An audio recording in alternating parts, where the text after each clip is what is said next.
You are listening to Trophy Horse with your hosts, Tricky Mick, Alex, I Yield to No One, Sid, and Ender Phoenix.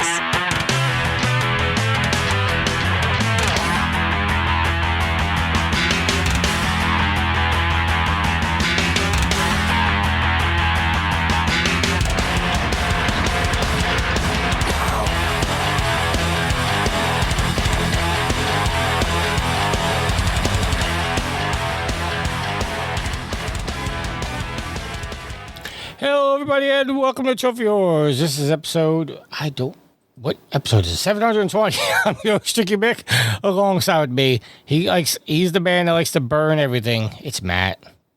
Hi. Happy Father's Day, Tricky. Thank you, sir. Same to you. Sorry, I'm trying to get everything together because today is being a little bit hectic. I went to work last night, came home, slept, woke up, went to dinner. Now I'm sitting down to record, and I have to go back to work after this recording. So, my Father's Day hasn't been too eventful. How about yours, sir? Doing anything good? Well, like I said, I know you and I talked about it before the show, so for everybody else's edification, all I did was some food shopping and played video games today. Well, we'll get into what you were playing. All right, so Gareth posted in the Trophy Looting group that he's on holiday, so he will not be providing a rarity update. He said that all the scores are going to end as of 8 p.m. UK time today, which was a couple hours ago as of this recording. So everybody's scores are taken. But you'll know that if you were watching or if you're listening to this on Wednesday. We do have a update from Sid, so I'll play that when it's the time.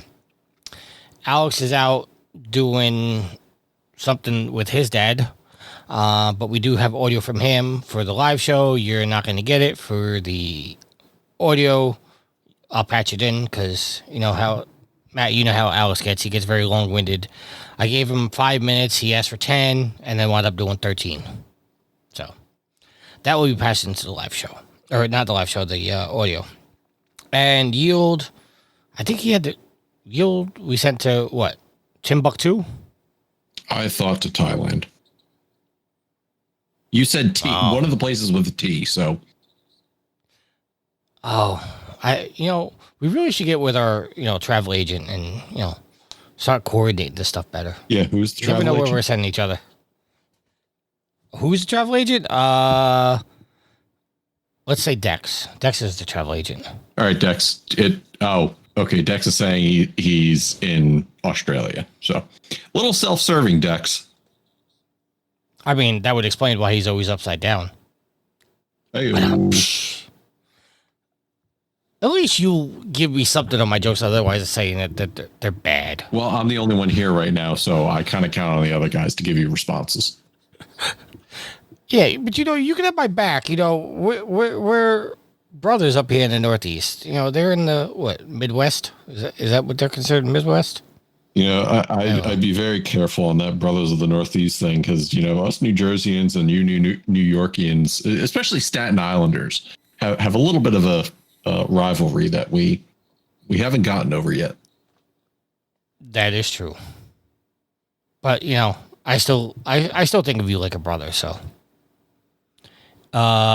Dex says it is what it is, Matt. All right, so got all that. Let's do our updated trophy count, which I'm going to be saying 4 of them, and Matt's pretty much not going to have an update, but I am level 988 total trophies of 35,897 with 1,047 platinums. Alex is level 535 total trophies of 11,376 with 211 plats and 210 games.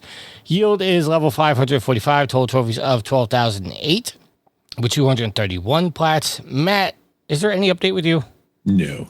I'm still 224, 1,392 trophies and 0 platinums. I did touch my PS5 controller. You touched it, but it was only to move it to the base station to charge it. Well, why would you need to charge it for you to replay it? Because I needed to make room for my new Steam controller.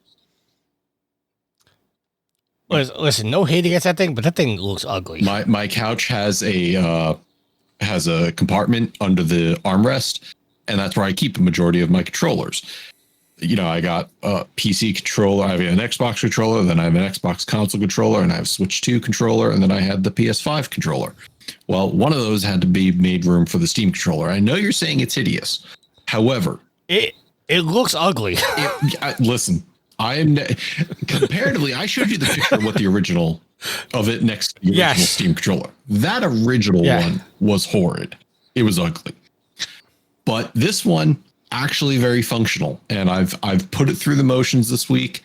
I've had a lot of good times with it. I'll talk more about that as we get into games, but I think we still got Sid's trophies to get through. Sid is level 902, total trophies of 28,168 with 869 plats. I didn't even look to see if he made the other one on private. So, yeah, I'm looking at the controllers. They're both hideous. Yeah, well, that's coming from somebody who loves PS5 controllers. What are the two black squares underneath the... So those are the track pads, essentially pads for the mouse. So instead of having to grab my keyboard and mouse from the coffee table, I turn on my controller and I can use it just like a keyboard and mouse. I can even activate an on-screen keyboard should I want it. It's nice because the controller also has, I didn't show you those pictures, but it has the R4 and R5, L4 and L5 back buttons. It also has a gyroscope. If I palm the grips appropriately, I can activate gyroscope mode, meaning that games that support gyro aiming, I can do that. It highly customizable. So that left trackpad, which, if you're looking at it, you're going, well, why, if it's for a mouse, why do you need two trackpads? The left trackpad can be programmed to do a number of different things based on the swipe, based on the press, and it could act as like a radial menu type of selection. So, if something happens and I'm sitting on my couch, I don't have to go retrieve my mouse and keyboard to get all the functionality I want. I do say this with a large caveat, and anybody who basically is getting the Steam controller knows this, but it only works with Steam games with a little asterisk.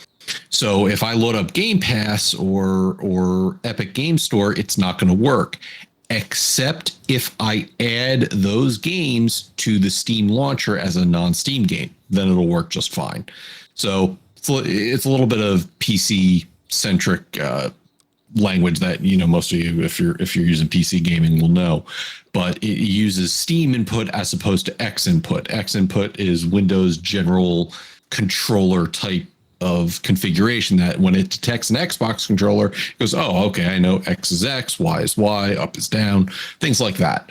So the controller, while bulky, and it did take a little bit of getting used to, it fits very well. It's a good weight. It's got plenty of features, more than a standard Xbox controller. And with PC gaming currently, the PS5 controller, I only think just recently got an update that they've allowed Bluetooth connection to get the functionality working on the controllers. I know you and I talked about that in the past. I think now there's like an official patch for that. I just haven't looked into it further because I don't use it except for when I was playing one game. So I'm enjoying the controller. I'm happy I got it. I mean, I'm not hating on it. To me, it just looks ugly. It all the functionality it has, they had to fit those trackpads somewhere, and those are reminiscent as to what is on the Steam Deck. So the Steam Deck has a left trackpad and a right trackpad. The X very much the same. Well, I mean, and I also want to say this: like, it doesn't matter what a controller looks like if it feels comfortable in your hand and it works. Who the hell cares what it looks like? That's usually my MO when it comes to PC gaming. I'm always function over form. When we were building Kalai's computer, she's like, oh, everything has to be this color. Everything has to be this. I was like, Kalai, I hate your design decisions. It makes it a problem putting this thing together. But on my PC, it's just as long as it does what it's intended to do, I don't care what it looks like. Yeah, I just the same thing. Like when the PS5 launched, everybody's like, "Oh, it's not in black." I'm like, who cares? It's not the outside color that looks. That's what you're buying it for. You're buying it for, Anyway. Oh, Matt, it's been a day. All right, so let's throw it at this time over to Sid for this week's Sophie's Trophy. Hello, guys. How are we all? I'm back with another platinum shout out, Sophie's Trophies. And first up, guys, we have Shotty Sniper 123 with Heavy Rain on the PS4, and again with Blueprints on the PS5. We have Misa Goatsalot with Metal Hellsinger on the PS5, and We Love Katamari Reroll plus Royal Reverie on the PS5. And then we have California Wayne with Cyberpunk 2077 on the PS5. And again with South Park, The Fractured But Whole on the PS4. And last but not least on this page is Homer Gets Duffed with The Precinct on the PS5. Now, I don't know many of these games. I've played Metal Hellsinger and I've played Heavy Rain. And I played a bit of The Fractured But Whole. But I'm going to give it to... I'd probably say, guys, Cyberpunk. Just because I know it's quite a long platinum, I think. I could be wrong. Okay, and page 2. We have Resident Daryl with Resident Evil Requiem on the PS5. Dat1 Seagull with Wu Chang Fallen Feathers on the PS5. EDJ 3DG with Resident Evil 5 on the PS3. Marky Frazier with Resident Evil Requiem on the PS5.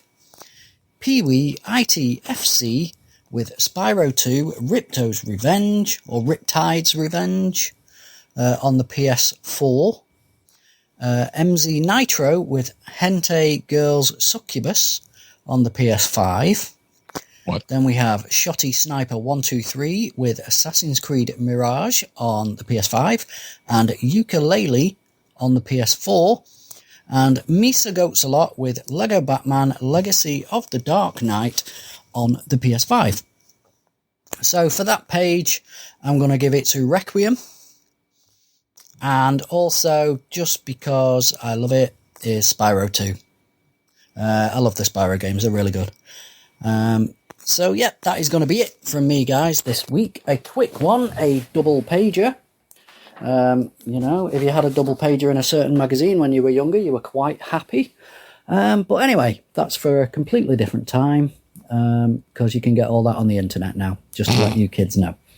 Okay, guys, take it easy. I will talk to you soon. Keep getting those trophies. Have fun. Bye. You heard that, right?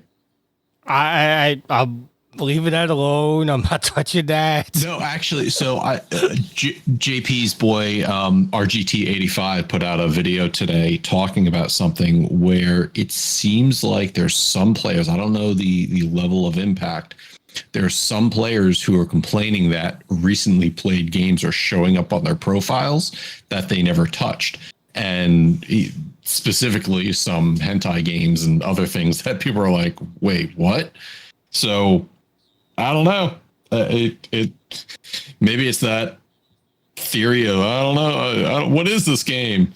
But yeah, I heard that and it reminded me that RGT put out the video today talking about that. So let folks look into your profiles, see if there's anything that shows up that you don't recognize, and let us know. Let's see.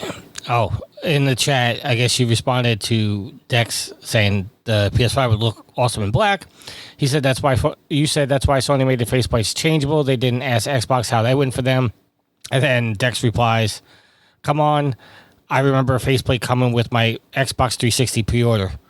Yeah, the faceplates didn't work too much after you got the red ring of death, though. So, well, the faceplates didn't need to work anyhow. They just existed. Yeah. I just wanted to bring up the red ring of death. All right. So, like I said, no rarity update, but your trophies, all your scores have been calculated. So, have fun for the last week. I think this is the last week of the season.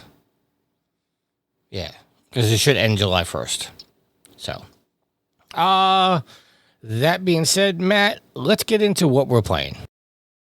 What up, Trophy Whores Nation, or Trophy Whores Battalion, or Trophy Whores Land, whatever we're calling ourselves these days. Want to say that I couldn't join the guys tonight because I was out celebrating Father's Day with my dad at dinner. Unfortunately, I had to work earlier today, and that pushed Father's Day celebrations to later in the day. But I did want to get some audio to you guys so I could join the conversation in some way with the fellas, with Tricky and Matt. First off, Father's Day is a good place to start. Hope everyone has had a great Father's Day or had a great Father's Day, depending upon when you're hearing this. Hopefully everyone got to spend with their loved ones. Dads out there felt appreciated. And of course, we always also like to think about the members of Trophy Whores Nation who have lost their fathers. So obviously Tricky, keeping him in our thoughts today, and just numerous friends of mine who have lost their parents too soon. Want to think about them as well. Hopefully their day was filled with warm reminiscing and good memories. But I really came on here to talk about what I've been playing, and it's really one game, and that's Darksiders. And I finished the game again, started a second playthrough. I'm currently one trophy away from the platinum trophy. So once I beat it on Apocalyptic, I got a new platinum trophy to share with everybody. But what a perfect time to play Darksiders, the Warmastered Edition, with the announcement of the Legend of Zelda Ocarina of Time Reborn, and as well as Darksiders 4 being announced and on the way. Just like, for that good Zelda feel, that fun, dark Zelda-like game. Not many do it better than Darksiders. So it really kind of, and especially the ending of this game, as well as Darksiders 2, kind of makes you kind of lament the downfall of Vigil Games. Obviously, Vigil Games did not get to make Darksiders 3. They obviously had a plan for the entire series, the arc, and someone else took over Darksiders 3 and Darksiders Genesis. So we never fully got to see what Vigil Games had in place. So I'll always kind of lament that. But I guess in some form, after the fall of THQ, we kind of should be, I guess, happy that we get some form of Darksiders continuing. So I guess getting Darksiders 4 is just a good thing, as is. Really, as usual, kind of just want to start with the negatives, because in general, if it's a game I really enjoyed, I wanted to kind of get the negatives out of the way, but in mostly the positives, because that's, overall a very positive feeling towards the game. And I guess, really the best thing I could say about this game is it still holds up really, really well for a game that's 16 years old. It's been 16 years since I played it, but the combat still feels really good. The dungeons all feel really well designed. Of course, this is a remaster, not a remake, so got a little visual uptick, but, stuff like the nitty-gritty of the layout of the dungeons and the boss fights themselves really aren't reworked for this. So as a game, it does stand the test of time as, a timeless classic. There are a few parts here and there. Kind of some of the segments in between the dungeons feel like, filler in some regards. I mentioned before how I'm not a huge fan of the sequence with Ulthane and fighting off the angels or the Hellguard. It's just, for me, it's not, I understand, you got to have a little bit of variance here in the gameplay to keep things from getting stale, but some of the early parts just don't, it's not why you're playing Darksiders, so it does kind of feel like a little bit of filler. The flight on the Griffin, where you're on the mount and you're doing kind of the shooting gameplay, it makes a little bit of sense, because obviously you're flying up to the Twilight Cathedral to fight or to find Tiamat, and she meets you. She's flying outside around the castle or outside the cathedral, and she meets you halfway and kind of takes your mount from you, and you kind of duel in the sky for a little bit, and you fall to the ground, which leads you into your first dungeon. So that sequence does make sense, but really these segments between the dungeons aren't the strength of the game. Where the game really shines is the dungeons, and you put these dungeons up against even Legend of Zelda dungeons, and they would score really high. The theming of them, the vibes, the tone, and just the overall layouts are just, I think, really, really well done.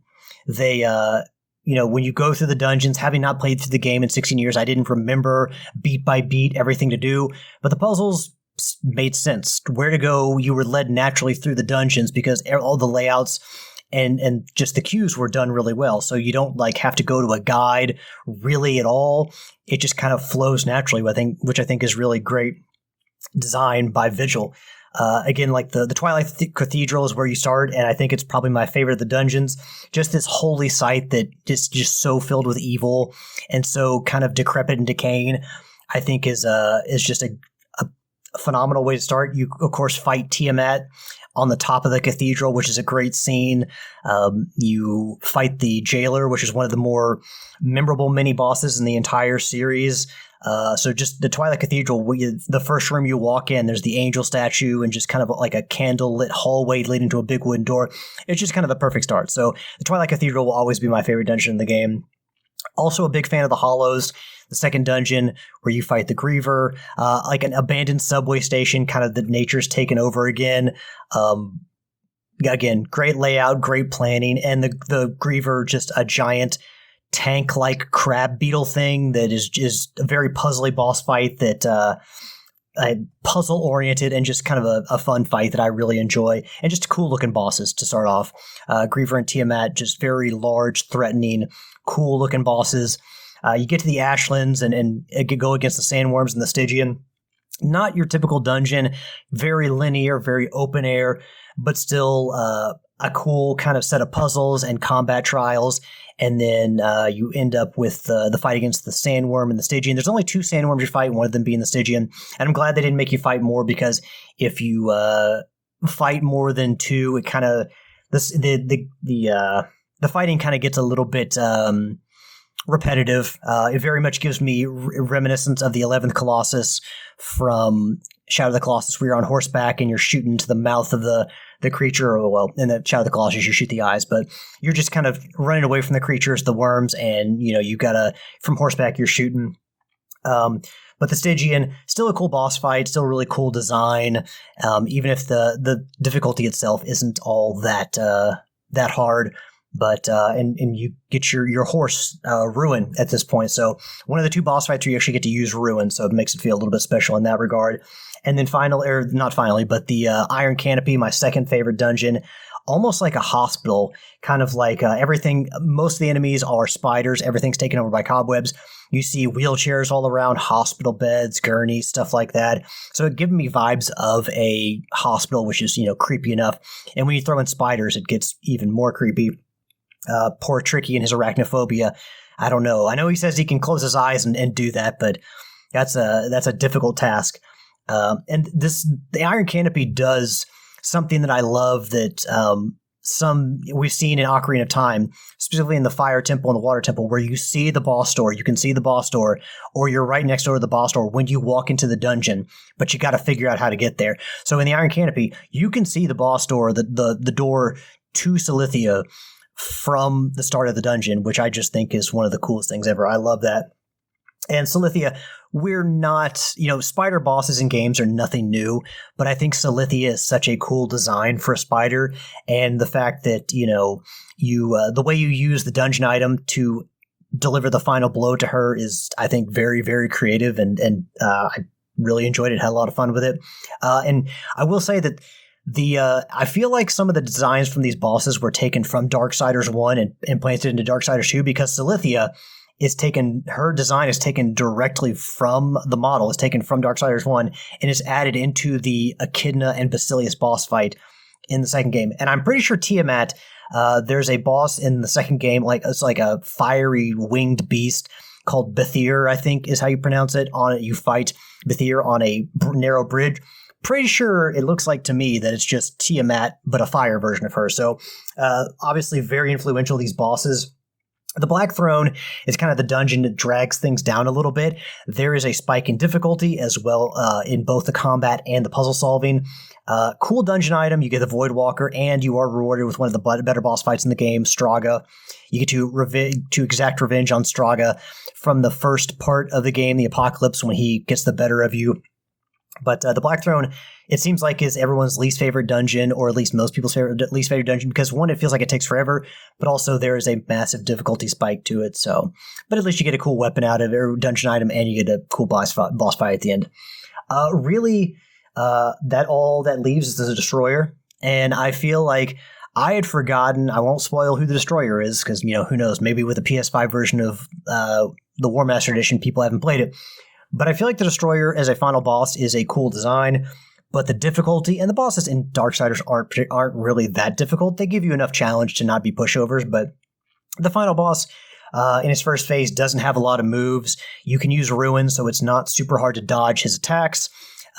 You do have to hit him from horseback, which does make things a little bit challenging, but the second half of the fight is a little bit more challenging when the Destroyer changes forms. To kind of reveal who the Destroyer really is. But overall, I feel like the final boss fight, yes, by this point you have the Abyssal Armor, which helps with mitigating damage. You also do have your health built up from all the life stones you've been collecting, but I do feel like the final boss fight is easier than it should be. It's one of the easier boss fights in the game.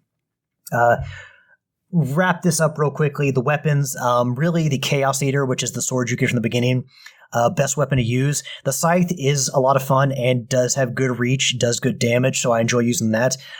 The Tremor Gauntlet, which you get from the hollows, really is kind of a puzzle-solving item to break up those ice blocks, I would say.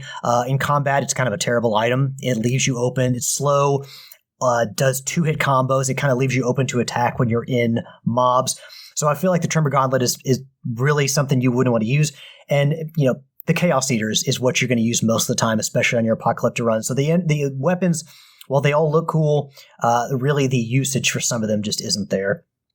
And note on New Game Plus, we did talk about this, but there is no New Game Plus. But if you collect the Abyssal Armor and you equip it, which is done automatically once you get all the pieces, in your first playthrough, when you try to start a new playthrough, you can pick don the Abyssal Armor from the start, which does make Apocalyptic a lot easier.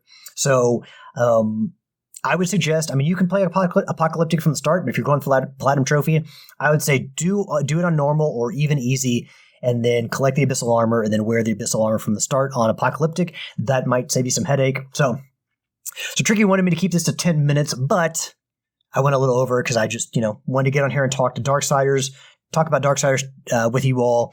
And yeah, the game was fresh in my mind. And, once there's a game that I play and I enjoy, I just want to get on here and talk to you guys about it. So the game holds up really well. I do think there are a few things here you can pick at, but generally, when you look at the enemies, the bosses, the designs of the characters, the story, that phenomenal ending we get, the whole Michael Bay Transformer style thing with all the meteors coming down to Earth, and just the dungeon designs. There's so much I like about this game, and it does hold up really, really well. So pleasantly surprised to see that Darksiders is still a really great game.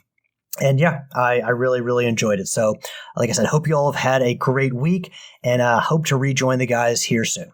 All right, Alex, out. Alrighty, so I haven't been here 2 weeks. So I got a couple different updates to do.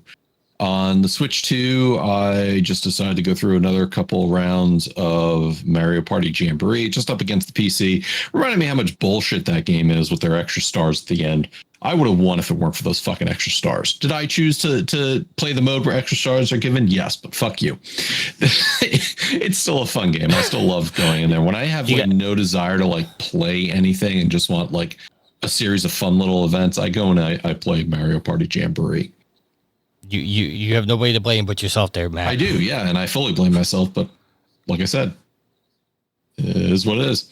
I put some time into that Star Fox demo that was coming out, and therefore it got me thinking, I'm going to go back in and play the actual Star Fox from Nintendo 64. And I've just been playing through that. So I'm excited because the new Star Fox for Switch 2, which is just basically a remake of Star Fox 64, which in and of itself was a remake of the original Star Fox, is coming out on June 25th. And I have the pre-order ready to go. Just pre-ordered it from Amazon, even though I'm usually against pre-orders, because it was $10 cheaper for the physical, matching the new digital price. For those of you who don't know, Nintendo put out a new pricing scheme where their physical games were generally going to be $10 more than the digital.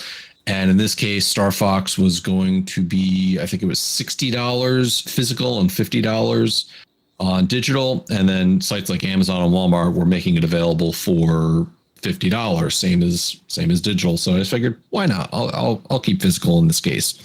So I enjoyed the demo. I enjoyed going back playing Star Fox 64, and I can't wait for the new game to come out. Going to the PC, as I mentioned, I didn't touch my PS5 at all. Using the new Steam controller, I kind of put it through the motions through a couple different games. First and foremost, I've gotten back into Elden Ring and Elden Ring Night Rain. Elden Ring Night Rain being that roguelike game where you co-op with up to 2 other players and go through a series of challenges, as well as I've reached the final boss in Elden Ring's DLC Shadow of the Erd Tree. Only reached, I have not beaten yet, because it is a very, very tough fight. I think I need to explore a little bit more and give myself there's items that you find, and if that gives yourself buffs, basically, as you collect them and you level up, it increases the damage you do and decreases the damage you take. So I need to do a bunch more of that, hopefully give myself a fighting chance. I actually got the boss to phase 2 and then continued to get schooled on it after. So I stopped. I also beat Pragmata. Definitely Capcom hitting out of the park again for this year. I mean, between Resident Evil 9, Monster Hunter Stories 3, and Pragmata, they're having a banner year. I can't wait to see what they do with Onimusha Way of the Sword in September, which, if you didn't see, Tricky, they originally had it slated for September 25th, and they actually moved up the date to September 4th, I think wanting to get ahead of all those other September releases. And stay far away from November. Yes. Which, if we'll talk about it in a little bit. I also put more time into Armored Core 6, playing on my 3rd playthrough, beating some missions I was having difficulty with. I also put time into Monster Hunter Wilds. A couple months ago, they released a new / returning monster called Gogmazios. And there was a specialized mission to take it on. And I decided it was finally time to actually go in and try that. So I ended up going in and taking the mission on. I managed to squeak out a victory with 1 life left. So I was very happy to get through that. And with the announcement of Monster Hunter Wilds DLC coming in 2027, I'm going to slowly start getting back into that and doing all the upgrades and collecting all the missions and beating all the events I can. I also put some time into Kenna Bridge of Spirits. I want to start playing that game and get through it before the next Kenna comes out. I don't know what's drawing me to this game. There's just something about the art style and the gameplay that I've enjoyed watching others play. So I'm finally getting into it myself. I played a game called Lost Castle 2. It's a roguelike side-scrolling adventure. You can choose any number of different weapons. You can team up with other players. It's basically you go on an adventure, gain currency, come back and build your camp until you're strong enough to kind of take on the final challenges that the game offers. So my buddy Steve and I actually went through and we beat the normal mode. Now we've got to increase difficulty for more rewards, obviously making it harder to play through to be able to access some of those end game challenges. And the final game I want to talk about is Mecha Chameleon. This seems to be a indie darling that's hit the newsreels recently. Basically, you go into a game with, I think, like up to 8 players or so. And then you're just like this avatar. Did you ever see the game Human Fall Flat? I've heard of it. I don't think I've seen it. Okay. Basically, you're like a humanoid white canvas figure. And it's basically an advanced hide and seek game where it's got 3 different game modes. The one we played was called Hunters or Infection or whatever it was. One player starts out as the hunter and you have to find the other players. Now, where this game gets interesting is you can, as you go to hide, you actually can use like a canvas and paint yourself colors. So if like you're up against a red wall, you paint yourself red to kind of hide yourself. If you're like, I don't know, up hanging under a suit of armor, you can paint yourself like a silver sheen to kind of make yourself invisible. I had done it where there were balloons up on a ceiling, and I climbed up onto the ceiling, and I kind of posed myself in a general ball shape, and I colored myself a color of a balloon to be able to hide from my friends. And what happens is when the hunter finds somebody, he shoots them, and then you become a hunter and help them go to find the other players. It was, I don't know, $6 on Steam. Not very in depth, but for what it is, it's another fun party game. Kind of when you think back again on like Among Us and the spark of fire it hit and really, took off. So it's kind of one of those games. It's going in and just having fun with your friends, laughing and enjoying the time that you spend together, teasing and taunting each other. So that's what I've been up to the last 2 weeks, Tricky. How about you? Let's see. What have I been playing? Been playing James Bond, the 007 game. Here's the thing, Matt. I like this game, but it's frustrating because a lot of you can't run a lot of times unless you're in some kind of a chase sequence. And the couple times that I've been in a gunfight, I really have a hard time getting ammo. Like, they don't give you a whole lot of ammo. Like, they put, 20 enemies in front of you, but they only give you, 5 bullets. So you have to get headshots every single time. And then you have to get to where they are, swap the weapon, and that weapon may only have 8 bullets because they've been shooting you nonstop. So it's frustrating. And I understand there's got to be some strategy behind it, but I don't have the time to sit here and try to figure out, okay, let me go get this enemy, and then I could use cover to get that enemy. It's a little frustrating in that aspect. Did you play any of the Hitman games? Because I'm kind of curious, are the Hitman games like that too? Yeah, actually. The thing about it though is, and I don't know how much of this is in the new 007 game, Hitman afforded you a couple different options. If you ran out of bullets in the gun you had to scavenge what you had in the other ones. The problem was, or I should say the benefit in Hitman was, you had some hand-to-hand stuff you could do, obviously sneaking up and disabling or killing a person outright, using your environment to your best advantage. So yeah, it kind of, gave you multiple options. I don't know what level 007 gives you the same capabilities as Hitman. I mean, when you're doing a mission, I'm not spoiling anything. There's a spot where you go into this chess tournament, and it gives you certain opportunities.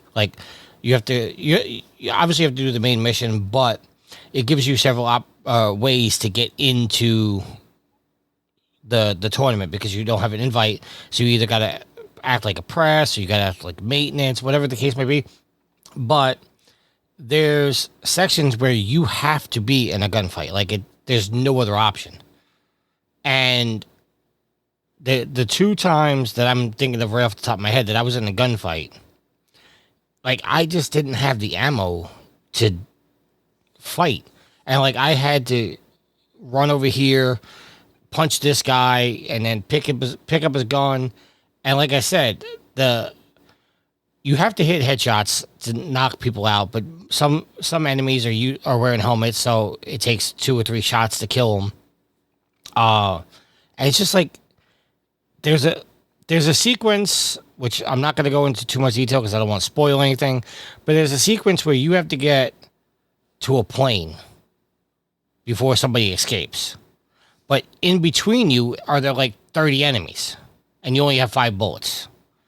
And you would think, okay, maybe the game is telling me just run for it. Nope, because you're going to get killed. And it took me at least 10 times to figure it out. And luckily the game had some kind of checkpoints that once I got far enough ahead, I died, but then I was further ahead, so I had less of a distance to go.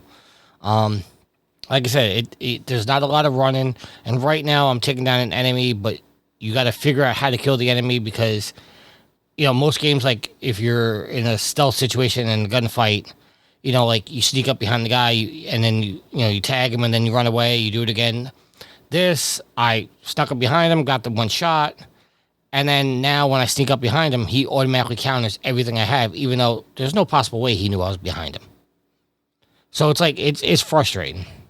The other thing I got a little bit into Darksiders. I think I put it on apocalyptic difficulty because I'm getting my ass handed to me, and I don't remember the game being this hard. So, I'm slowly making my way through that. Playing more Division, obviously. They just launched their new season. It's called Into the Dark. I don't know if you listened to last week's show. Did you, Matt? No, I didn't get the chance. All right, so there's 3 Dark Zones in the Division 2, and now they've split them up for this season. So one Dark Zone, and they're going to rotate which ones are which are which. But there's one Dark Zone that's PvE, so you cannot go rogue. You're running around, and you could have up to 12. I think it's 12 people in a Dark Zone at a time. So you literally see everybody, and you don't have to group up. Everybody's just fighting for the same thing. There is some shady business going on, and I'll get into that in a second. Another Dark Zone is PvP normalized. So everybody's build that they built up and all their augments and stuff like that, everything's zeroed out. So everybody's on fair game. And then one of the Dark Zones is the regular Dark Zone, like where all hell breaks loose. But in the PvE Dark Zone, like you think there should be no shenanigans, what's going on? But people are finding a way to still steal your shit. And Dex, I know you're cracking me and saying it's a skill issue. But so one thing unique about the Division is you use skills a lot. But if you go against a hunter, which a hunter, we found out after all these years, is actually another division of the Division. They're more skilled agents. They have the ability to hack your skills. So if you're using a turret or a hive or something like that, they can actually hack it and it starts attacking you. And then you can't just kill it. He said the skill issue was for Darksiders. Probably. But, so, whenever you call an extraction in the PvE Dark Zone, because there's no, conflict with other players, now 1, 2, 3, or 4 hunters, depending on how many people are in the area, will spawn. And hunters are the hardest people to kill in the game, period. They have every skill you have, plus every skill. Like you're limited to only 2 skills on your character. They have every skill available to them. They often heal themselves. They hide. They can basically one-shot you. A hunter is like a formidable opponent. Like I have a hard time killing hunters by myself. So what people are doing is they're intentionally putting out a turret, letting the hunter hack it, kill everybody else in the group, go kill the hunter, and then pick up everybody's loot and put it on the rope. Because also the caveat with the rope is, in a normal Dark Zone, only 4 things can be extracted at once. In the PvE Dark Zone, everybody can put their stuff on the same rope. So what they're doing is putting out a turret or a hive or a drone, letting it kill everybody else. After the hunter hacks it, kill the hunter, and then they go pick up everybody's shit and put it on the rope and takes off. So it's pretty shitty. But I'm enjoying the Division. I think maybe a PvE Dark Zone is something for Division 3. I think this is better. Dex says, I saved his ass too many times to call it out for the Division 2. I mean, that is true. There is a video on our YouTube of me saving your ass. And are we getting better loot in the DZ? yes and no, because now when you kill a hunter, you're getting the raid exotics. There's a 2% chance that the hunter will drop a raid exotic. So far I've gotten a Regulus and a Eagle Bearer, which are 2 raid exclusives from killing the hunters.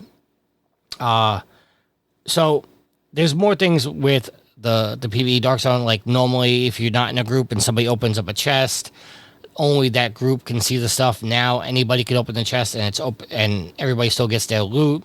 Same thing with the DZ drops. They basically opened it up to saying, you don't have to group up. You could just go in there and 12 people can run free and do their thing. One thing I did see about people not being shitty is you also need in the PvE Dark Zone, you need a stabilization agent to extract. Like you can't just go pick up a thing, run over there, and then call in the extraction. You have to have a stabilization agent. So what I see people doing is somebody will run to the extraction point, call the extraction, and then there's a group, say like 7-8 people, 3 hunters will spawn. Everybody will kill the hunters.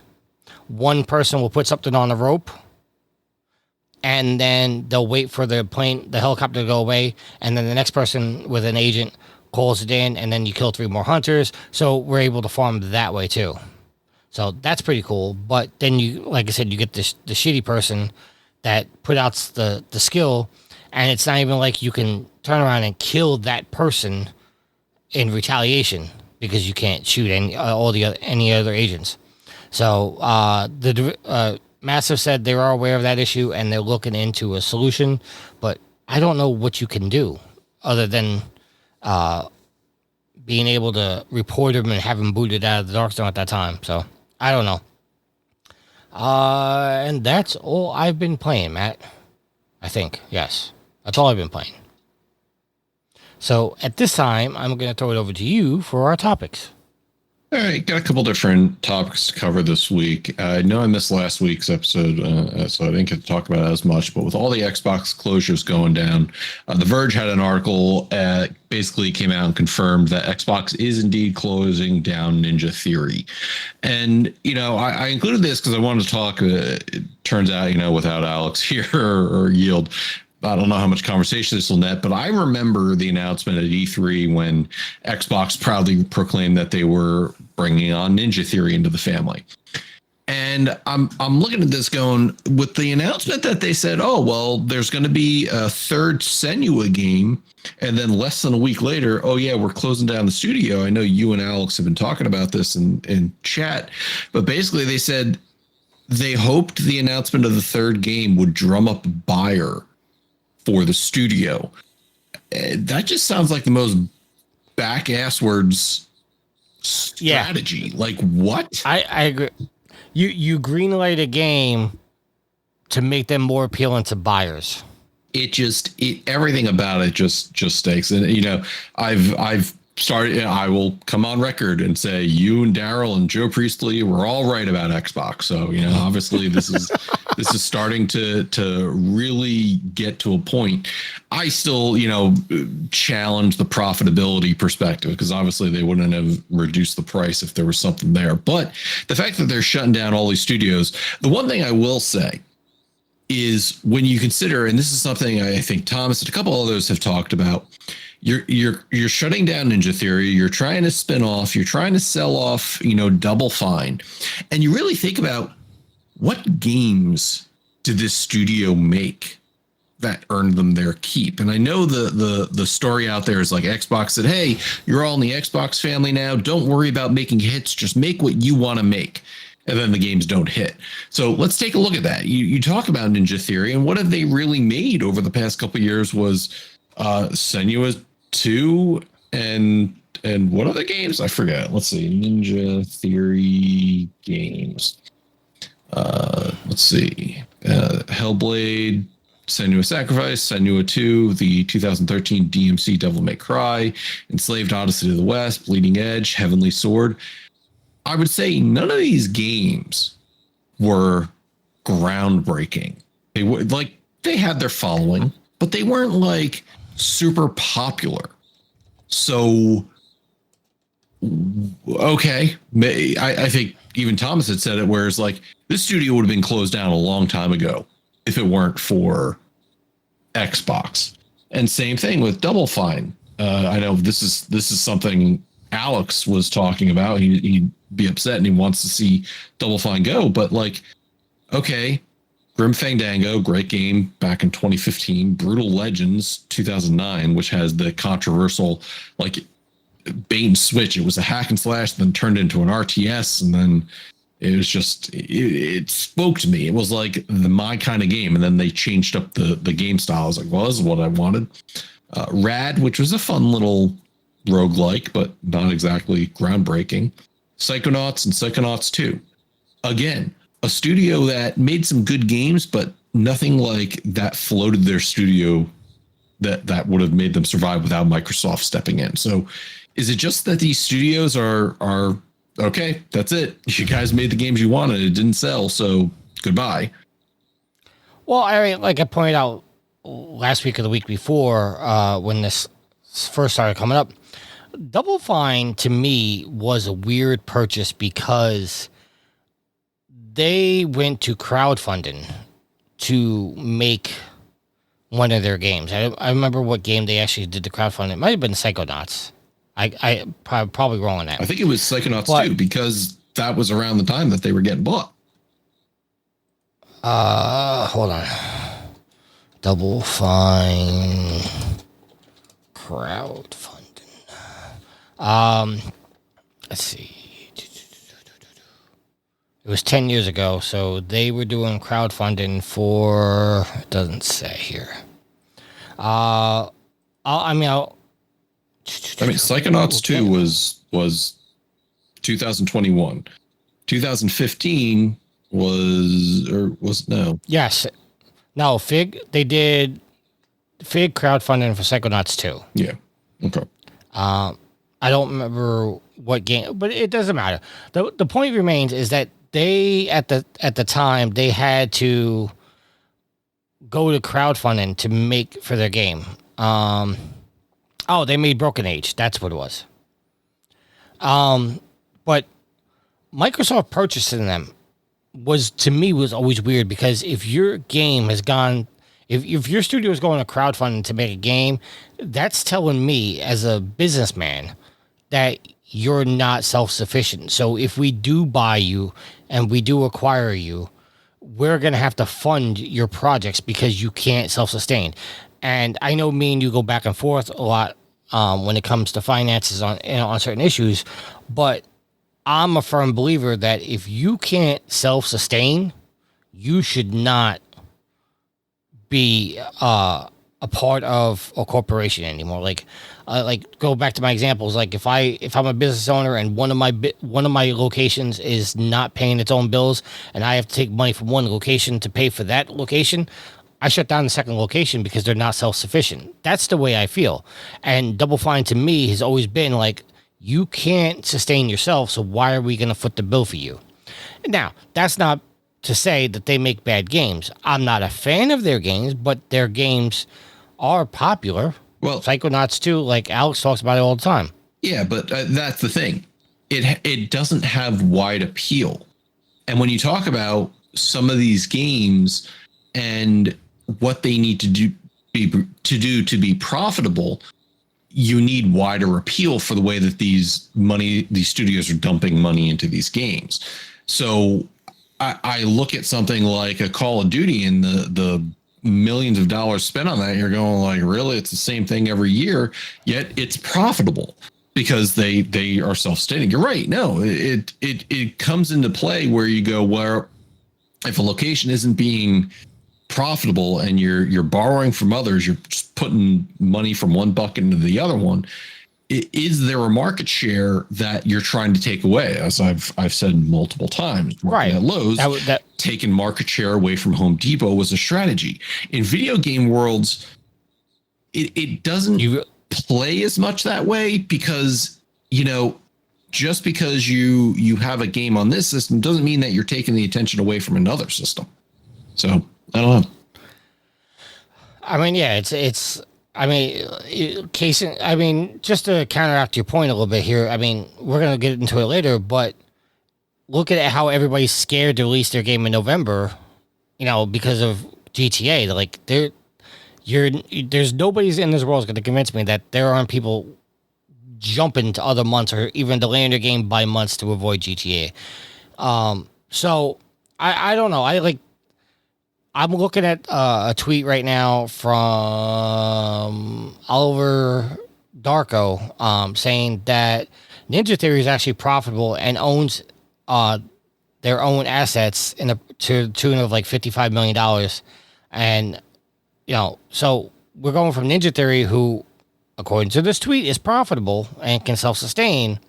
Then you go to Double Fine, who historically, and because we don't have any other information, is not self-sustainable. So, to me, I really wish Sony would have bought Ninja Theory back in the day, but, with the way Sony's going nowadays, who knows if Ninja Theory would still be around at this point. But then is that a strategy as well to offload a studio that might be able to survive on its own, so that way those people don't get hit as much? I still think that's a bad strategy. I just think that may be a thought process somewhere in somebody's mind.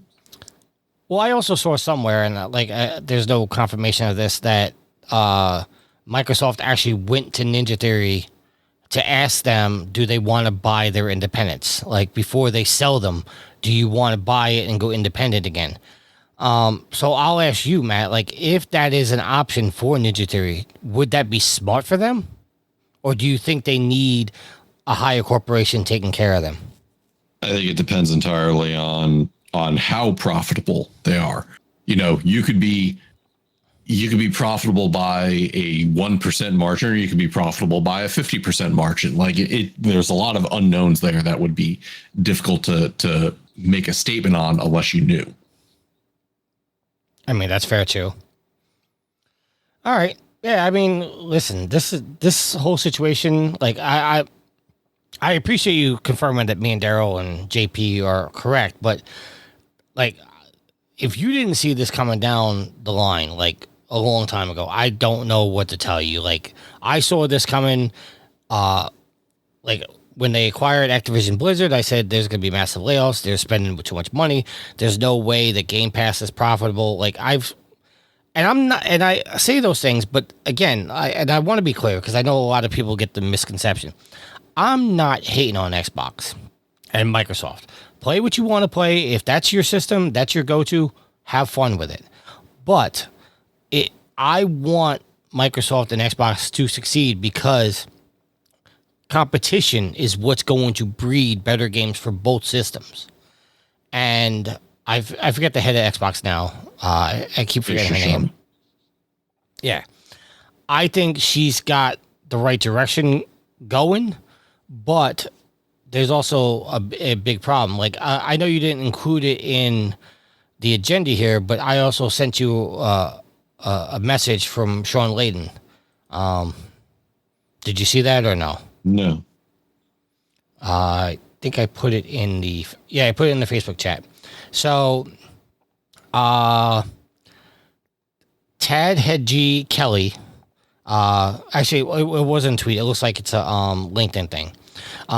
He posted, the Xbox identity crisis will continue until morale improves. We've had a new CEO that has previously has been beheaded, a rebrand that was kind of just the old brand, a reaffirmation of expensive Helix, a claim that the hardware can't be expensive to win, a claim that 30% margin is done, a claim that 3% margin is trouble, Matthew Ball and some high-tech, some new tech industry hires, a claim about refocusing on core franchises, a showcase of new games, a killing of studios that makes those games, a claim that that gaming is more important to Microsoft, a comment that gaming at Microsoft needs to stand alone, and on and on.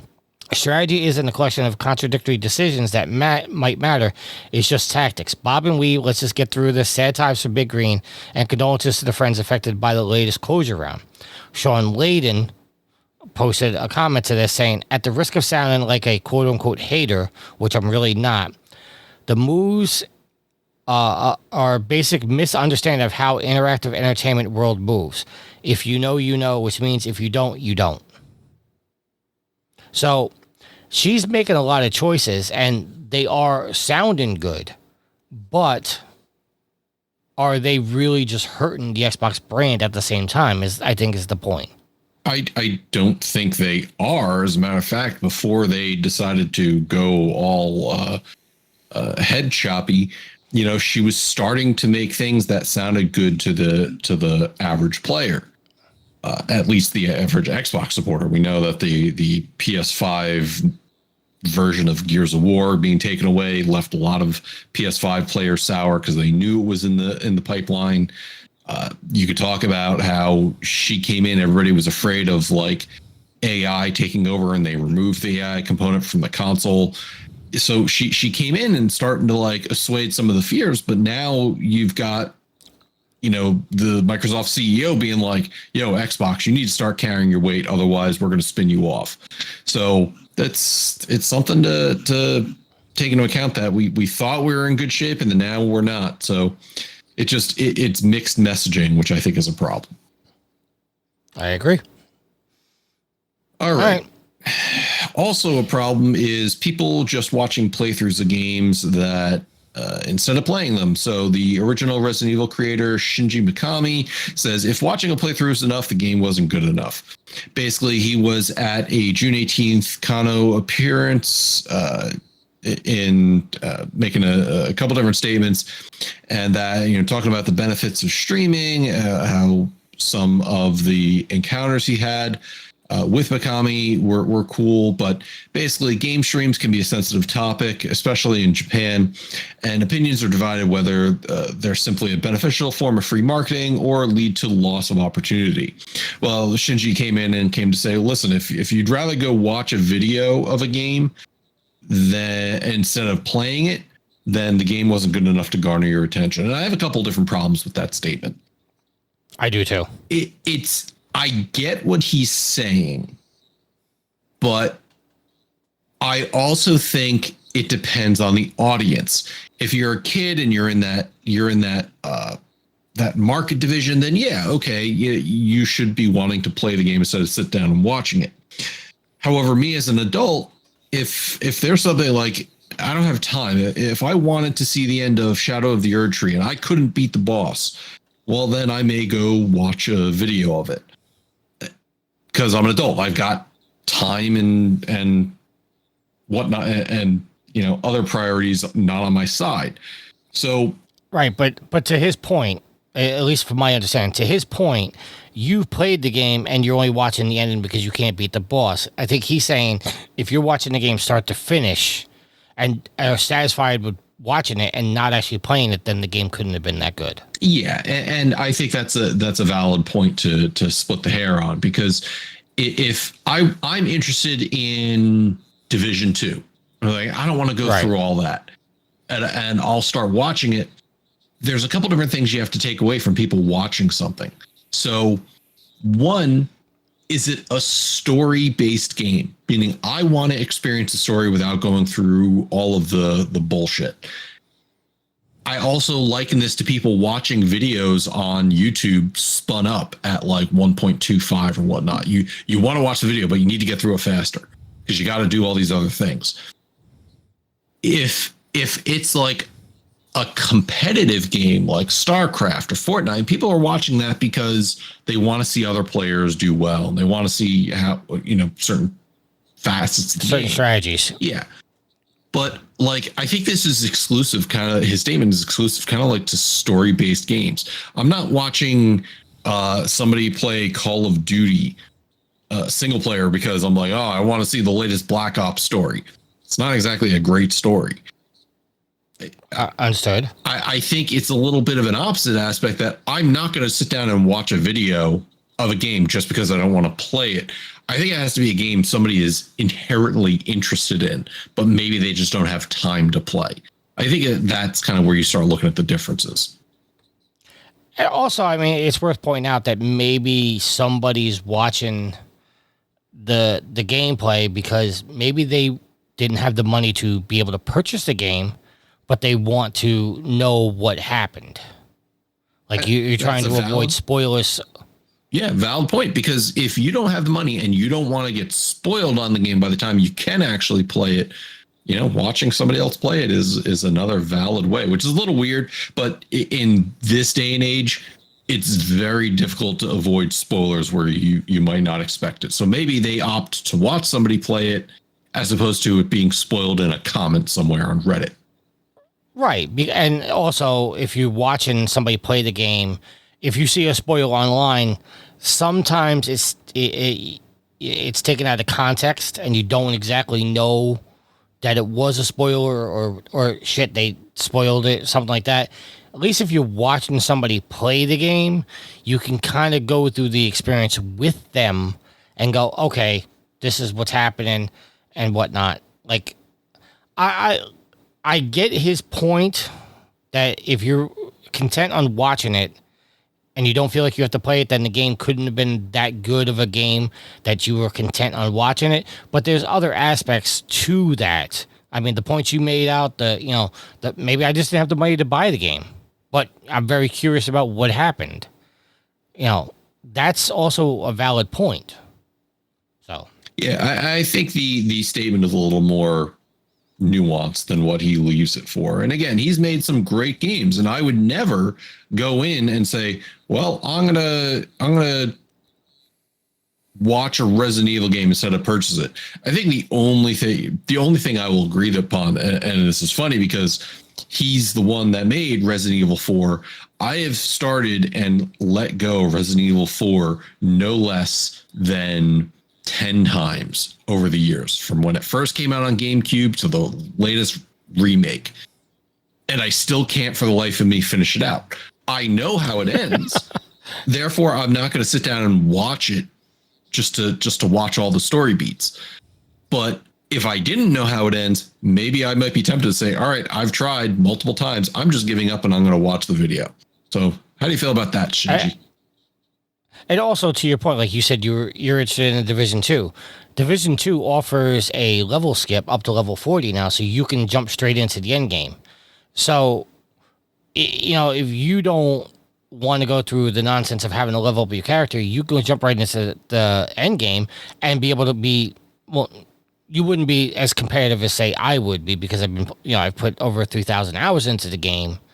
But at least you're caught up and actually can enjoy the game, where I find, a lot of times, like even with multiplayer games, like if I play a game and then all of a sudden, okay, now I'm going to jump into multiplayer, I'm getting my ass handed to me because everybody else is overpowered because they've been playing multiplayer from the start. I hear a lot of people have that problem with Call of Duty and all this other stuff. So like there's so much more to just watching the game. But what I also find, which is contradictory to what he's saying, is like I've been posting videos of me playing Lego Batman. I got a video up there of me playing 007. I got a video of me playing Darksiders. Not so much Darksiders, but I find that the views on those videos are dramatically lower. And then even when I stream on Twitch, a lot of people don't watch. And I've had people come in and go, I'd love to sit here and talk with you, but I don't want the game spoiled for me. So, if somebody is watching that YouTube video or watching somebody play it on Twitch, it's not necessarily saying, okay, I want to know the story, because there are a lot of people who have told me they're not going to watch my video or my stream because they don't want the game spoiled for them. So there's a lot of caveats with that statement, in my opinion. Well, what do you think, folks? You let us know in the comments. Alrighty, next story coming directly from Rockstar. Basically, this is a little bit of a weird way that they did this. If you own any PS4 version or the digital version of Xbox One's version of Grand Theft Auto 5, you will be able to upgrade to the PS5 or Xbox Series XS versions at no additional costs and experience the best versions of GTA 5 and GTA Online. Notwithstanding that this is just a way to drum up interest ahead of GTA 6, but this is a nice thing that they did. I remember when I had the PS5 or PS3 version of GTA 5, I had to trade it into Target which gave me $30 credit to the PS4 version when that came out. Now I could just use that and upgrade directly to the PS5 version. Digital only for Xbox One. I don't know what's going into that or why. I'm not going to speculate. They do offer the easy migration of the story mode and online progress, which is honestly the way that they want people to do this. They want people to continue spending money on shark cards ahead of GTA 6 because they know when GTA 6 comes, there's going to be a lot of people who leave GTA 5 where it is. PC players can also experience all these updates along with PC-only features such as ray trace, ambient occlusion, global illumination by upgrading from Legacy to Enhanced for free. And if you still haven't experienced the story mode yet, GTA Plus members can also access it along with GTA Online as part of the GTA Plus games library. So, nice thing. I think should have been done a long time ago. So the timing is a little bit suspect, but that's just my thought. And as good as it sounds, it's also worth noting that if you own the PS4 version of GTA, the upgrade to the PlayStation 5 version was only $10. So, yeah, they're giving you a free upgrade. Great. But it's not like, you're saving yourself $60, $70. You're saving yourself $10. But I would be surprised if they don't carry over the stuff from GTA Online into 6. I think that would be a big mistake and a big backlash if they don't do that. As long as this game's been out, we've been through 3 generations now. People have spent a shitload of money on GTA Online. If they don't have a way to convert that into the online version of 6, I think there's going to be a major backlash. And we're going to have stories of people going, fuck this, I'm not playing it again, I'm not investing money. It's a completely different map and setting. They're not going to have Los Santos in GTA 6.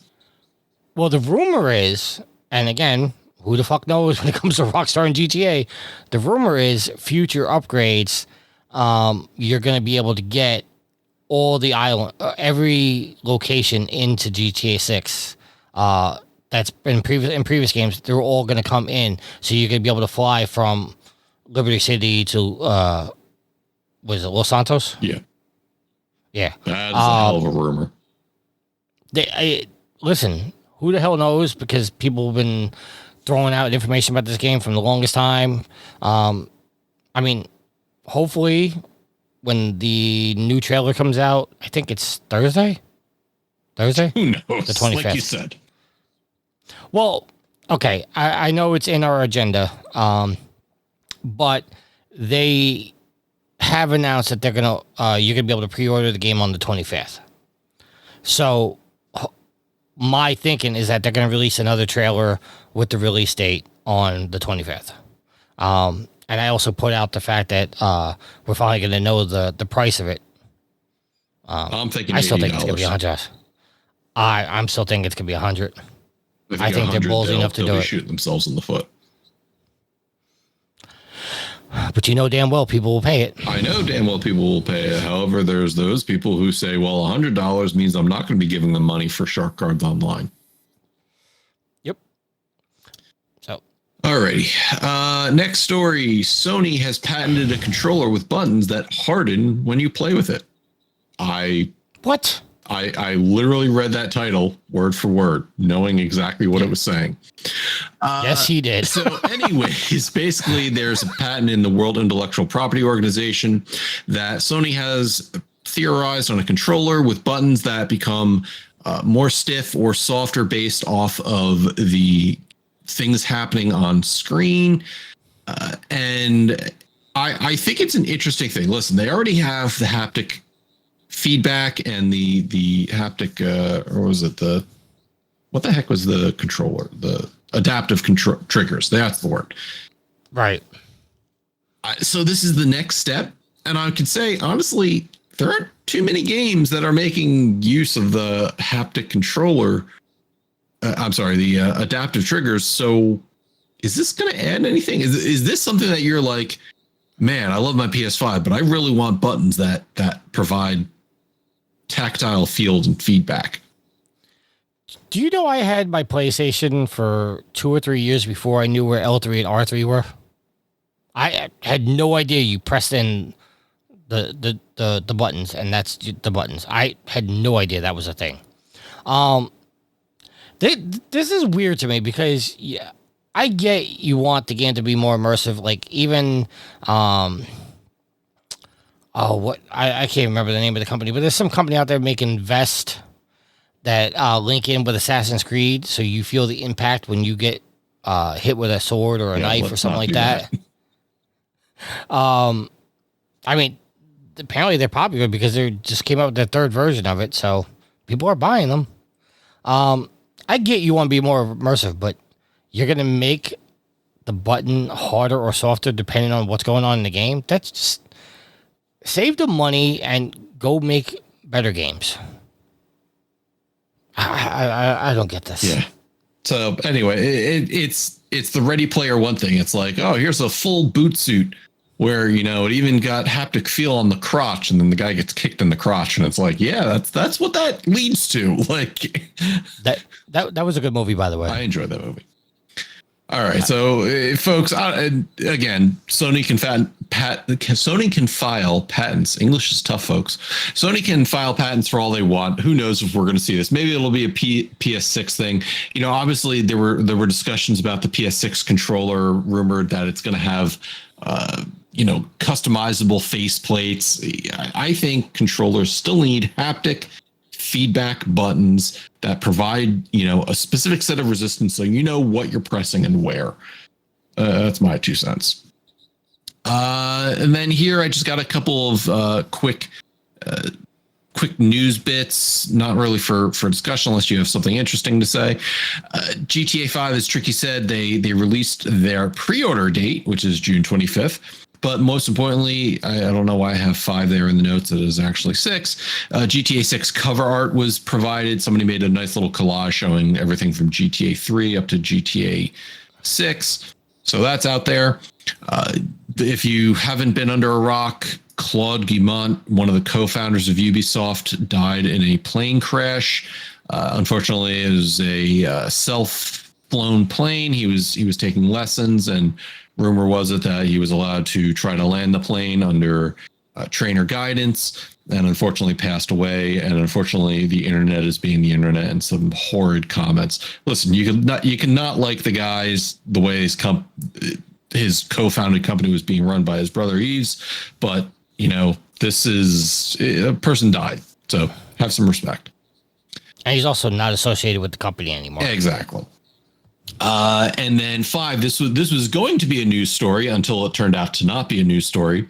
In a Halo PS5 Q&A came out, there was a comment made, a question that was answered, said, if you're doing couch co-op, you are going to need PS Plus subscriptions for both the primary player and the side players. Ensuing shitstorm. Everybody was complaining this was ridiculous, and then they came out and clarified, no. It doesn't require separate PS Plus subs, but you have to have separate profiles to do that, which is, I don't think, anything new. Anytime you've turned on a controller, it needs to be either a secondary account or a sub account on the PS5. So it was going to be an interesting story until it came out and said, no, you don't need separate PS5 subscriptions. So, well, there are some games that allow you to play couch co-op with a guest account that's not actually signed into the PSN. So it still is a point that you need a PSN account, because there are games that let you play with a guest account that are not associated with a PSN account. But what I'm also finding very interesting is, yes, they corrected it that you don't need Plus to play couch co-op, but you still need Xbox Live to play on both accounts on the Xbox versions of the game, which I find a little weird, because if it wasn't very clear, like, why do I need an online account to play local? Like, I'm not using the internet and playing couch co-op. So it's not a requirement for the PlayStation, but it is a requirement for the Xbox? I didn't see too much on that. I could say, in a way,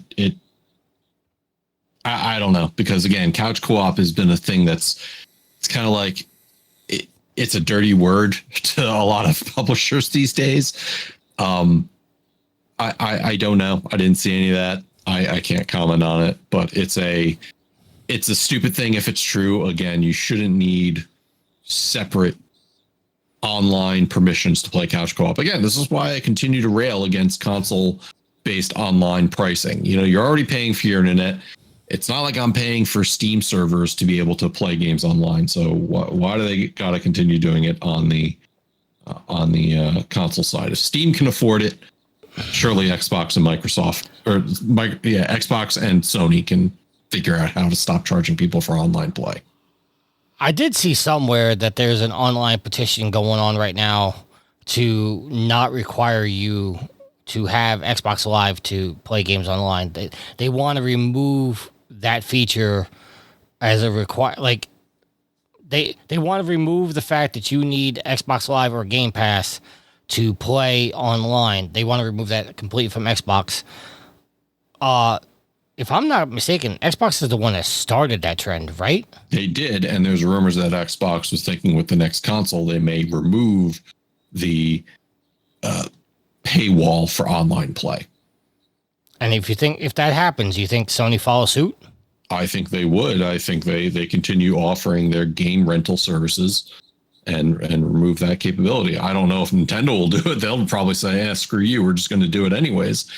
But I think it's a important aspect that you talk about. Not once ever have I paid to play a game online on the PC, with the exception of World of Warcraft. And that was $15 a month to play on their servers. And even now these days, it's like it's evidently pretty easy to be able to earn enough in-game gold to buy your subscription. But Xbox came out, gold was a thing to be able to play online. And that's when, what was it? I think it was, broadband gaming was starting to be a thing. I remember on my Dreamcast, I was able to hook in and play games online. And the theory was you're paying for your online services. Now it's all about, paying for servers and providing dedicated servers and you know, the infrastructure for peer-to-peer playing. It still baffles me that consoles can get away with charging people for online play when PC gamers have been doing it for decades now. What are you going to do if Valve turns around and says, nope, you got to pay a subscription to play with other people online? I think that would be a very weird aspect to take with them, because then you also have things like Epic Game Store, you have GOG. It's because Sony and Xbox are funneling all of their things through their architecture, whereas Valve just provides back-end UIs for people to make those things. I don't think Valve would ever do that. Now, that could change when Gabe Newell passes away. There's a lot of things that can change when that occurs. So I don't know. It's interesting as an aspect, but I don't think they'll do it. I'm just asking, what would you do? No, it's a challenging thing, because obviously PC is my primary gaming. So if it happens, if I'm going to pay for it anywhere, it's going to be on PC, but I won't be happy about it.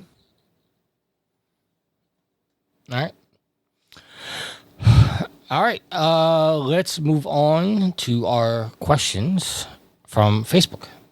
Time to check my social media, yeah.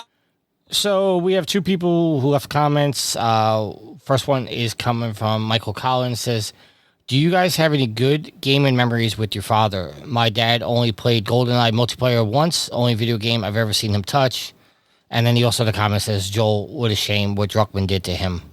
As far as my father goes, he hated video games, hated the fact that I played them. So he never played any video games with me at all. So I don't have any good memories with my father. I do have some, and not what you'd expect. He obviously, he supported the gaming aspect that we did. And my sister and I shared the same month, and we got a NES as our co-birthday present when we really know who it was for. But he would try playing Super Mario Bros. And he couldn't get it. He kept dying. So every time I was playing, he goes, when's it going to be my turn? And I'm like, never, Dad. But he was great at packing cars for trips. And my sister had actually sent me, my other sister and my brother, a text about, closing up her classroom for the end of the year, packing everything and saying Dad would be proud. And I go, wait, Dad was just playing the wrong video game all the time. He should have been playing Tetris. He would have been great at Tetris. So yeah, not directly, but it was always a running joke with my dad being like, when do I get a turn? Being like, you're terrible, Dad. You shouldn't be playing video games. Dex in chat says his dad introduced him to gaming on the Mega Drive, and all he played was Booger Man. What the fuck is Booger Man? Booger Man. It was the Phil Hartman game on the it was on Genesis. Go look it up. I never played Genesis, other than the only game I ever played on Genesis was Sonic Spinball. You missed out. Genesis was a quality console. Yeah, that's why Sega's no longer around. But JP says, who is the best video game father? I'll let you go first. Recency bias is Hugh from Pragmata. I'm going to say Kratos. I would agree with that. Because what I've seen Kratos be as a father in the last two games has really restored my faith in him as a father. And even if you say he is a shitty father because he killed his daughter, he was tricked into doing that, and everything that followed was because of his vengeance of that happening. So in a way, I feel like all the God of Wars have been revenge for his daughter's death.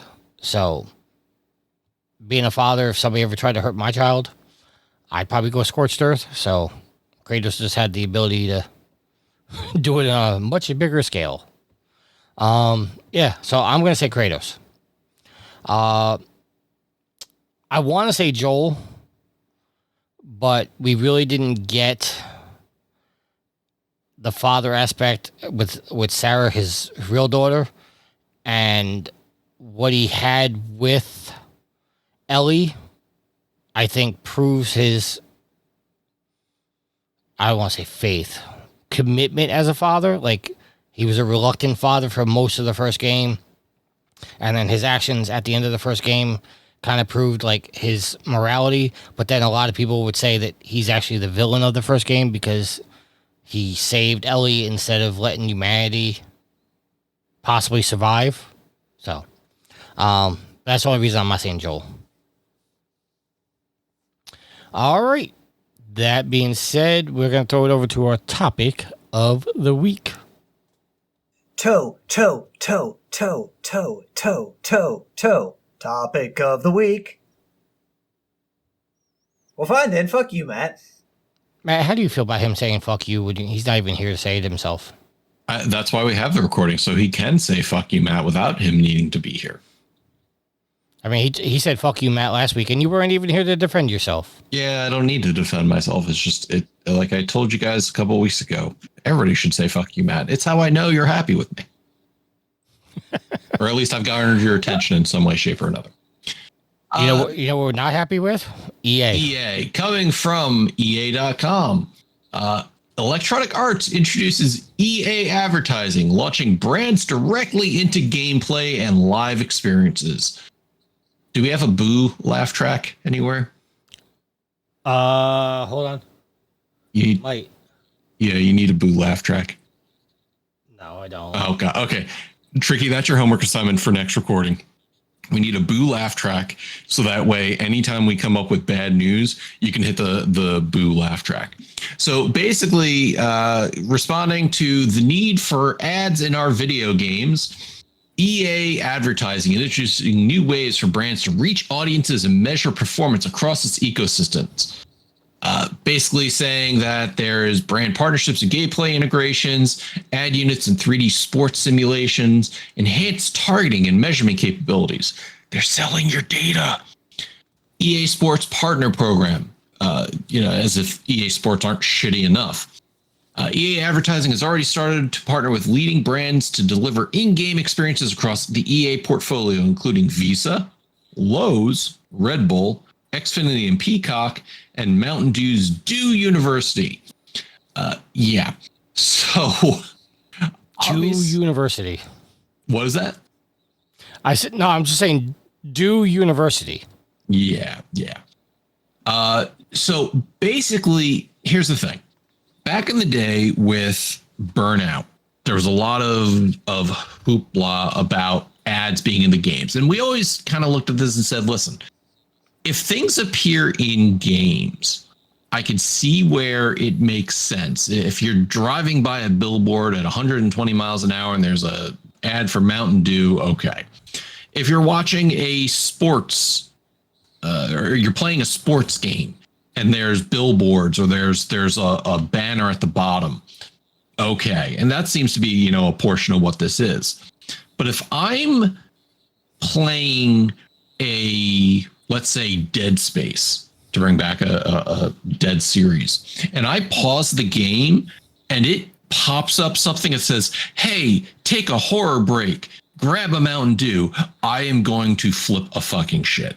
Because what the hell? And that's exactly what it is. And that's the way it's going to be going. Because currently on Netflix, as I pause a show, it says, hey, grab some popcorn or grab a drink as you're taking a break.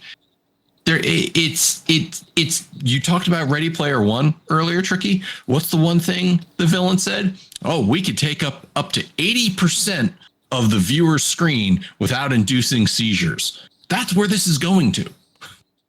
Or what about if you're playing NHL, and all of a sudden now they have to have a TV timeout and they show you a 30-second ad. That would just be fucking evil. You know that's coming. Yeah, of course you know that's coming. And that's the one thing I really hate about sports. And I'm glad I wasn't here for last week's discussion because I can't, except for hockey, I really can't stand discussion around other sports. But genuinely, even for sports I don't like, if you're playing a game, you're playing Football Club 26, and you're at halftime, and before you can proceed to the next one, you have to watch a 15-minute interlude because there's some company paid for advertising, and they want to get all their advertising in between the halves. Like, that's where this is going, folks. That's why we say don't buy EA games. That's why we say don't do that. If I'm playing Battlefield and I go to capture a flag, and it said, this flag capture brought to you by Snickers. Hungry? Why wait?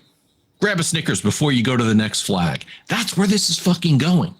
That's what I can't stand about this. They're doing it to, as we've said time and time again, games can't just be profitable. They have to be more profitable than every other game before and every other game to come. And this is just another way. You folks we're still going to be paying $70, $80, $90 for games that include advertising, that are selling your data. Because in NHL 28, there's going to be Tricky. You're going to get an ad for Ubisoft. I'm going to get an ad for Steam. That's where it's all going. It's going to be selling your personalized data so they can feed you ads based off of what they know your interests are. And Dex in the chat says WWE games for the longest time had a Snickers trophy. See, okay. Advertisement in games is not a new concept because we had advertisements, so to speak, back in the days of Crazy Taxi. I personally don't have a problem with an ad in a game. When I have a sponsorship in a game, I have a problem if that ad is disrupting the gameplay. The Snickers trophy in WWE games, that's one thing. That's like, okay, this is the trophy. It's sponsored by Snickers. That I can easily ignore. If they're going to put ads in our game and it's going to delay the fact that I can keep moving on, like Matt said about, Football Club. I got to watch a 15-minute ad before I can go to the second half of my game. I'm not playing your game anymore. Like right here in the article, it says, Red Bull engaged EA Sports Football Club players through branded in-game objectives, team kits, and athlete ambassador collaborations, driving more than 128 million matches played, 1.2 million objectives completed, and strong in-game and social engagement. That means people are seeing this shit and actually clicking on it. Fuck off. Yeah, but see, okay, again, that I don't have a problem with because you're given more content and it just happens to be sponsored. I get your point, Matt. I'm not dismissing what you're saying at all. That I don't have a problem with, because that to me is no different from, like the Division selling a new outfit and it's all cosmetic. If I have to watch ads in my video games, two things need to happen. Either I'm never playing that game again, or the price of that game needs to come way the fuck down. So they're saying, okay, we're going to sell you a cheaper game, but we're going to make money off the advertising. One of those two things needs to happen.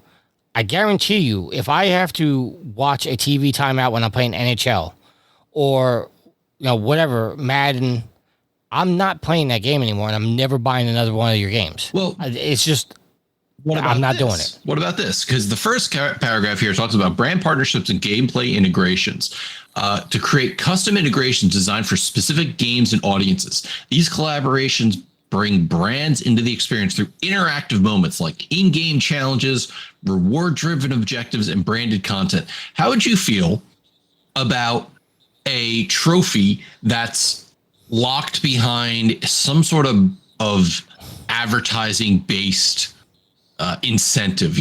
Hey, Snickers wants you to do 40 mailbox destructions in GTA 6 to get this trophy. So not only are you getting a trophy, you're basically saying, "Oh yeah, Snickers told me to go do this." Right. This seems like a horror show in itself. And I also point out one thing. One of the things that Matt got on me about with live streaming this podcast is that he'd often lose track of the stream because an ad was playing. Imagine if I was streaming a game and you just came out of an ad to come back to watch me go into a TV timeout, and now you have to watch the in-game ad of me streaming a game. This is a disaster. Well, it's obviously not a disaster for EA. They seem to be making money off it. And the players aren't seeing any incentive for this. What incentive is it for me to watch a Red Bull branded interaction in NHL 29?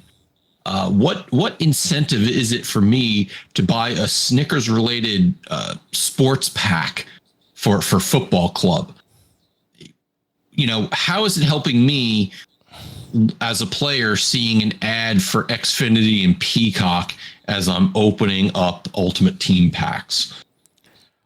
Well, here's also the question I want to ask. Do you think any of these companies, Visa, Lowe's, Red Bull, Xfinity, Peacock, Mountain Dew, do you think they're seeing an uptick in their sales through this advertisement? Well, some of these stats, it's difficult to say because, they're not giving any stats for this, but they talk about up here how they do have vendors that are already engaging on this. They're talking about in-game challenges and they're being measured to see how players are actually engaging with the advertisers. So they're not going to include the metrics here, but it really is a thing to say, well, if they're not getting clicks, I don't know. I look at this and go, what good is Lowe's doing being in a football club ad? Is somebody playing Football Club 26 going, man, I need to repair something in my house. I'm going to go to Lowe's because I saw that one ad. I'm going to redesign my kitchen. Dex, the reason why there's a good chance you were eating Snickers while playing WWE is because Snickers are fucking delicious. Yeah, but Dex likes to eat his Snickers upside down. Anyways, so EA came out with this, and obviously it's not hitting well with players. The problem is players don't really care in the end, or they're ambivalent. And they'll continue buying all the EA sports games. They'll continue buying the Battlefields, and they'll continue buying all the other games that EA puts out and just accepting it for what it is until this stuff gets so obtrusive that it's going to be there's going to be no way back. There's going to be a point of no return, and we're going to be living with this. And this is also a slippery slope because if this winds up working for EA, there's no doubt in my mind you're going to see other developers taking this stance and doing the exact same thing. Look at mobile gaming. Mobile gaming, yeah, there's a difference because you still get games that like are for free, and it goes, hey, to unlock the next levels, you got to watch 2 minutes of ads. It's like, okay, how long before they start doing that and pay for systems, pay for games? Yeah. I mean, even games that I paid for, like they say, oh, well, you completed this level, double the rewards if you watch this ad. Well, look at Modern Warfare, the launcher on Xbox. It is a plague upon your eyes. You go in, you just want to play Warzone. Okay, now you're met with all of the other Modern Warfares and what you have to pay for, or the Black Ops. And hey, you're playing this. Maybe you want to play this as well. And that's just for their own freaking games. It's like, yes, I'm aware. I'm going into a Call of Duty. I know about all your games. You don't need to make it so difficult just to me to get to go play Warzone. And then you go into Warzone and here's all the skins. Here's all the V-Bucks you can get for playing Fortnite. Here's all the other different things that you can pay for. It's starting to get a problem trying to play a game. Back in the day, you press play, Resident Evil, and now you're playing the game. Now it's, all right, got to get through all the studio logos, got to get through all the advertisements to get to the start menu. Oh, you want to start the game? Hey, watch this 3-minute video to tell you everything about Doritos that you want to get after the game. It's getting fucking ridiculous. See, even right now, 007, I clocked it from the time I started the game to the time that I was actually controlling the game was 3 minutes, and there was no ads. It was just, it took that long for the game to load in. The same thing with Lego Batman. It takes that long to load in the games nowadays. You're going to, on top of that, you're going to start putting ads in these games. It's a disaster waiting to happen, Matt. Yeah. I don't see, like, I get what you're saying about the stats and whatnot, but to me, like I said, if it's simply just advertising and you go in to play this sports mode and you get this branded content or cosmetic, I'm fine with that because I can choose whether or not to do that. I do not want ads that play that are unskippable and it stopped me from progressing the way I want to progress.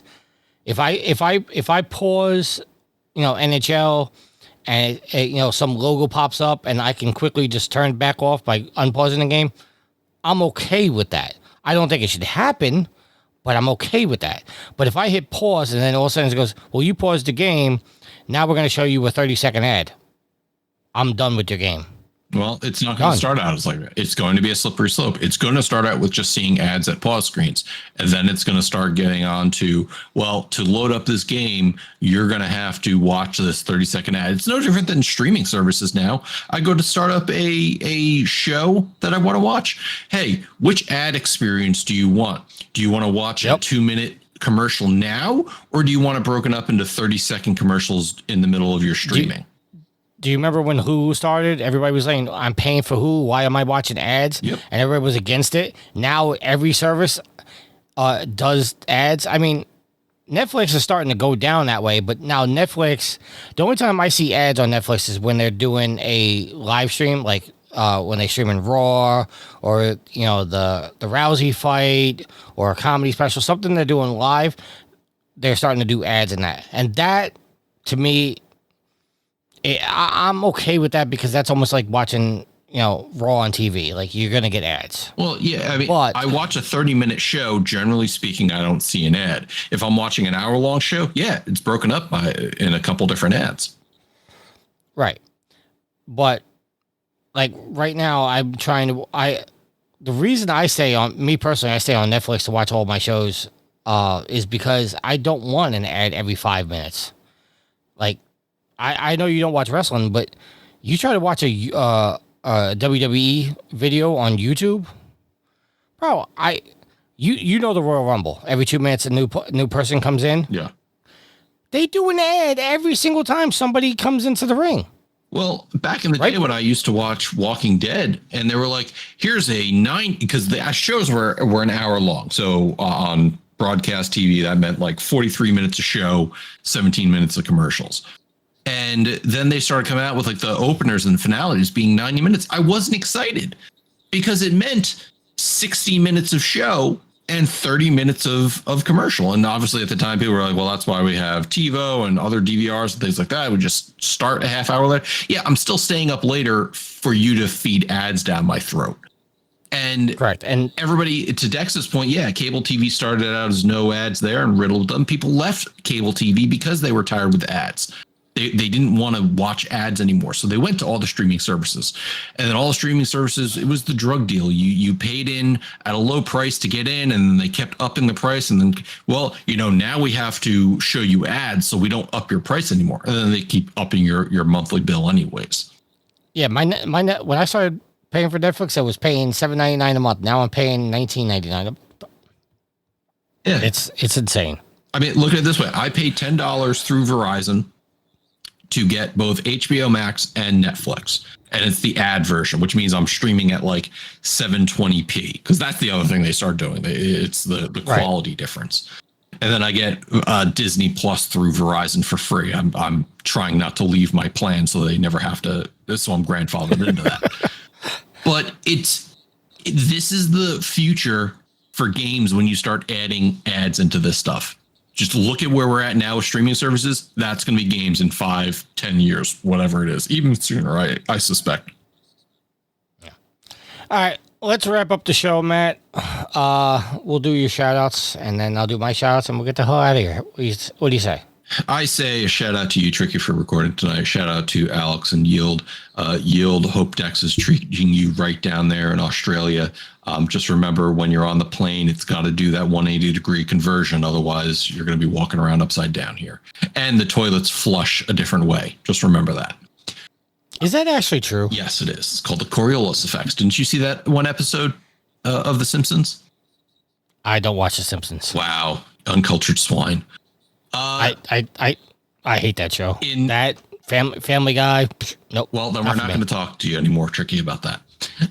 In lieu of Alex, shout out to the fans, the fuel, the fire, trophy whores. Thank you for listening. Shout out to Will for his artwork weekly. Shout out to Dex who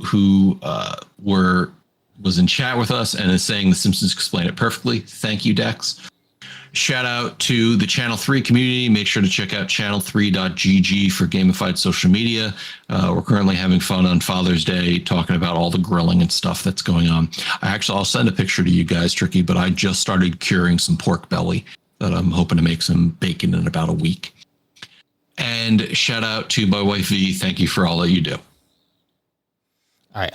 One thing I forgot to mention is I put a poll in the Facebook group. What are the chances Nintendo releases Zelda in November to compete with GTA 6? Two options. One, I said they have the balls to do it and not a chance. Surprisingly, it's closer than I thought it was. It's 60% for they have enough balls, 40% for not a chance. Yeah, Nintendo doesn't care. Do you think that they're going to release Zelda in November? Or December. I can tell you GTA is not affecting their decision. You don't think so? No. Okay.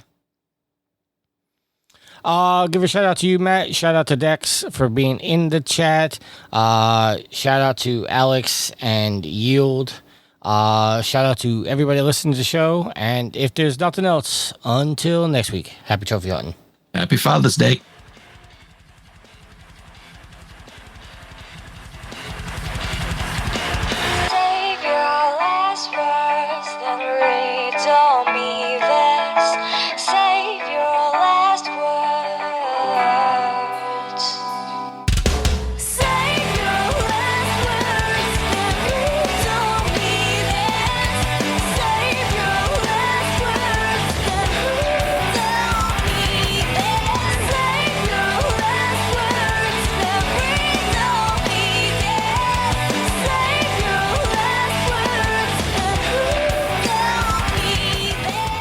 The theme song is Venus by the band Even off their album Zenith. Permission granted by the band and 12stone Records. You can find them on Facebook by going to www.facebook.com/evenphilippines.